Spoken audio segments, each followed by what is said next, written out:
الحمد لله وكفى والصلاة والسلام على من لا نبي بعده ولا رسول بعده وعلى آله وأصحابه الذين أوفوا عهدا. أما بعد فأعوذ بالله من الشيطان الرجيم. بسم الله الرحمن الرحيم. إن الذين يبايعونك إنما يبايعون الله. وقال تعالى: لقد رضي الله عن المؤمنين إذ يبايعونك تحت الشجرة. وقال النبي صلى الله عليه وسلم: أصحابي كالنجوم بأيهم اهتديتم اهتديتم. وعن عائشة رضي الله تعالى عنها قال رسول الله صلى الله عليه وسلم: يا عثمان إنه لعل الله يطمسك خميسا فإن أرادوك على خلعه فلا تخلعه لهم، أو كما قال عليه الصلاة والسلام. صدق الله مولانا العظيم وصدق رسوله النبي الكريم، ونحن على ذلك من الشاهدين والشاكرين، والحمد لله رب العالمين. رب اشرح لي صدري ويسر لي أمري واحلل عقدة من لساني يفقهوا قولي.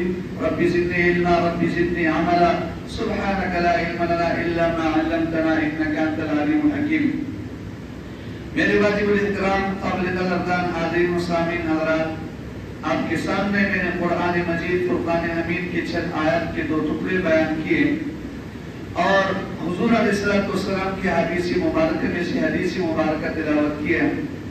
اللہ رب العزت سے دعا ہے کہ اللہ تعالیٰ مجھے حق بیان کرنے کی توفیق نصیب فرمائے، ہم سب کو اس پر عمل کرنے کی توفیق نصیب فرمائے.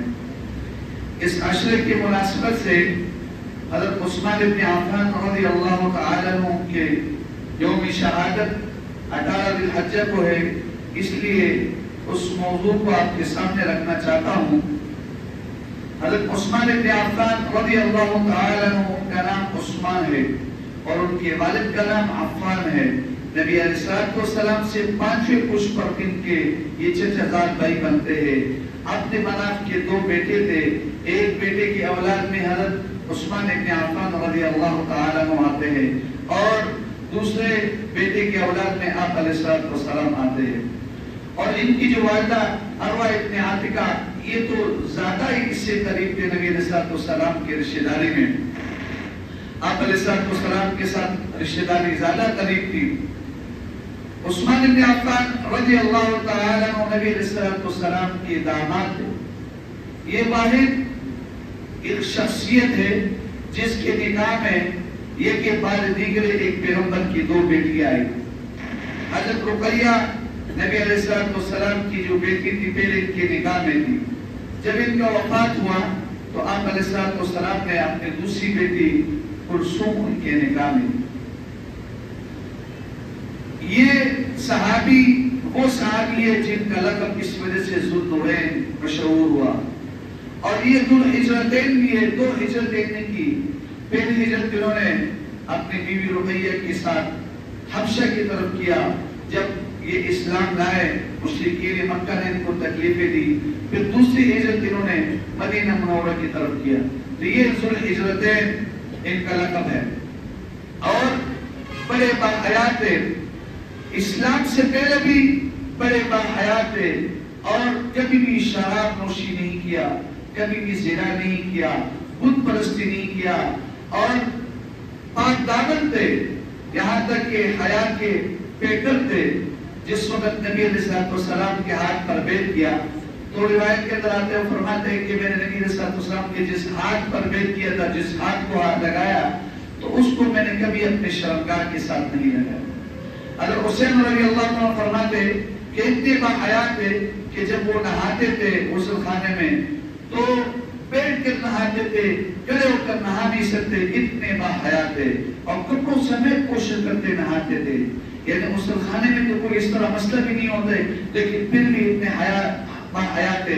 حضرت عائشہ رضی اللہ تعالی عنہ فرماتی ہے کہ رسول اللہ صلی اللہ علیہ وسلم نے فرمایا کہ میں اس سے کیوں حیا نہ کروں، کیونکہ اس سے فرشتے بھی حیا کرتے ہیں، یہ اللہ اس کے رسول سے حیا کرتے ہیں. یہ وہ صحابی ہے جس نے سب سے پہلے مناسک حج کے ارکان کو قائم دائم کیا اور اس کے بہت بڑے ممتاز اور عالم تھے، مستند عالم تھے اور حافظ قرآن تھے اور جامع قرآن تھے، ناشر قرآن تھے۔ سب سے پہلے انہوں نے پولیس کا محکمہ انہوں نے ایجاد کیا اور فوجی چوکیاں انہوں نے بنائی۔ جدہ میں سب سے پہلے ان کی خلافت میں بندرگاہ بنا، اور یہ جو بارڈر لگائے جاتے ہیں یہ ان کے دور خلافت میں ہوا۔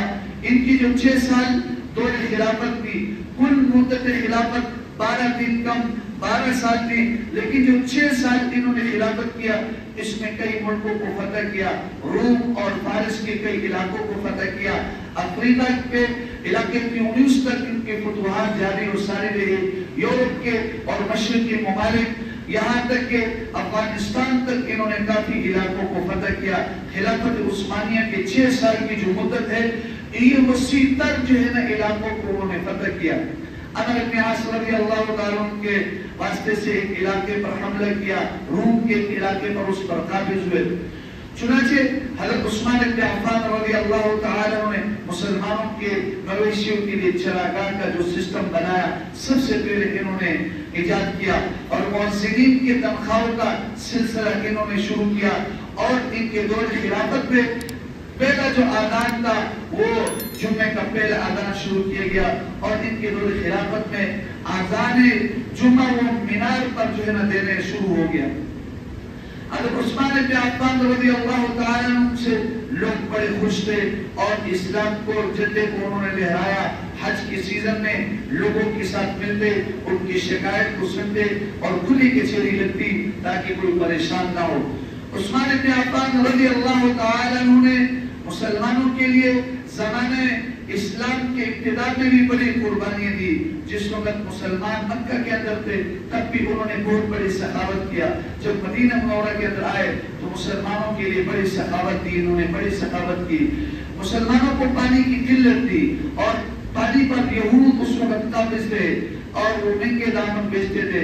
نبی علیہ السلام نے فرمایا کون اس کنویں کو خریدے گا؟ بیر روما، جو آج کل بیر عثمان کے نام سے مشہور ہے، مدینہ منورہ کے اندر آج بھی موجود ہے۔ عثمان بن عفان رضی اللہ عنہ اس کو 20,000 دینار پر خریدا اور پھر اس کو مسلمانوں کے لیے وقف کر دیا، اور آپ علیہ السلام نے فرمایا عثمان نے اپنے لیے جنت کو واجب کر دیا۔ غزوہ تبوک کے موقع پر بہت سخت تنگی تھی، حضرت عثمان رضی اللہ تعالیٰ نے اتنا مال لایا جتنا مال باقی تمام صحابہ اور باقی تمام مسلمان اور لے کر آئے تھے اور اللہ کے راستے میں خرچ کیا۔ ایک روایت کے اندر آتا ہے کہ حضرت عثمان رضی اللہ تعالیٰ نے تیلے میں 1,000 دینار کو لے کر آئے۔ فی جیش العسرہ، غزوہ تبوک کے موقع پر نشرہ کی ہجری نبی صلی اللہ علیہ وسلم نے اس کو اپنے دامن میں پھیلایا، اس 1,000 دینار کو، اور اس 1,000 دینار کو آپ علیہ السلام پلٹاتے رہے یہاں تک کہ آپ علیہ السلام نے فرمایا ما ضر عثمان بعد اليوم مرتين، کہ عثمان رضی اللہ عنہ کے بارے میں فرمایا کہ آج کے بعد عثمان کے لیے کوئی عمل نقصان نہیں دے گا، 2 مرتبہ فرمایا، یعنی جو بھی عمل کرے گا اس کے لیے امام ہے۔ اتنا بڑا خوشخبری آپ علیہ السلام نے ان کے لیے فرمایا۔ تو یہ وہ صحابی ہے جن کی سخاوت آپ علیہ السلام کے زمانے میں بھی مسلمانوں کے لیے رہی، مکہ کے ابتدائی دور میں اور مدینہ منورہ میں بھی مسلمانوں کے لیے بہت بڑی سخاوت ہوئی، اور جب ان کی دور خلافت آیا اس میں بھی انہوں نے بہت بڑی سخاوت کیا۔ روایت کے اندر آتا ہے کہ ایک زمانہ قحط کا زمانہ تھا اور لوگ جو ہے نا بڑے قحط میں مبتلا تھے، لوگ مکانات اور جائیداد بیچ رہے تھے۔ تو ایک مکان کے بارے میں آیا، بڑے سستے دامن جو ہے نا وہ لوگ بیچ رہے تھے، تو حضرت عثمان رضی اللہ عنہ اپنے ساتھ روپیہ لے کر دینار درہم لے کر روانہ ہوئے۔ مہربانی نے ان کو کہا کہ خرید لو۔ جب عثمان رضی اللہ عنہ باہر آئے دیکھا لوگوں کی جو ہے نا فقر فاقہ اور غربت سے برا حال ہے، اور عثمان رضی اللہ عنہ لوگوں پر خرچ کرنا شروع کر دیا، یہاں تک کہ سارا خرچ کر دیا۔ تو واپس آئے تو گھر والی نے کہا کہ آپ نے وہ بڑا محل خرید لیا، انہوں نے فرمایا میں نے اس سے بڑا محل خرید لیا اور وہ محل جنت میں ہے۔ ایک روایت کے اندر آتا ہے کہ ایک مرتبہ قحط کا زمانہ آیا تو 80,000 بوریاں انہوں نے صدقہ خیرات کیا، اور ایک روایت کے اندر آتا ہے 80 لاکھ اشرفیہ ایک موقع کے پر انہوں نے صدقہ خیرات کیا۔ تو بڑے سخاوت میں بہت، آج آگے دے اور ان کے ضرب المثل کوئی نہیں ملتا، اپنے نظیر آپ دے۔ ایک روایت کے اندر آتا ہے حضرت ابن عمر رضی اللہ تعالیٰ عنہ سے منگیے، فرمایا کہ